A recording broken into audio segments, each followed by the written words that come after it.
Consigliere Bonda, lei ieri ha lanciato un segnale inequivocabile partecipando al corteo dei lavoratori di Longarone, no alla delocalizzazione.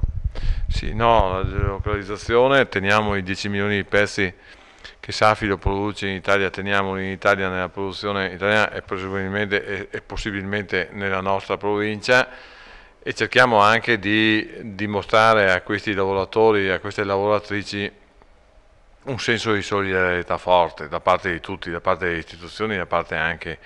delle, delle, del sistema produttivo veneto e della provincia di Belluno. No alla delocalizzazione significa anche essere vicini all'azienda, cioè dimostrare all'azienda che crediamo nel Made in Italy, c'erano dei manifesti su questo che lo dimostravano, crediamo nella produzione di Safilo e lo vogliamo anche dimostrare.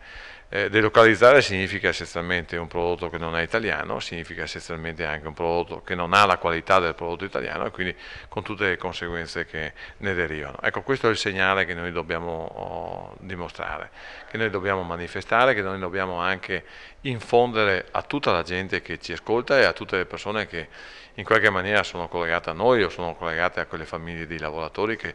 hanno e devono avere la possibilità di vivere del lavoro, di vivere della loro grande professionalità che hanno maturato in questi anni, ma soprattutto devono credere anche nel futuro.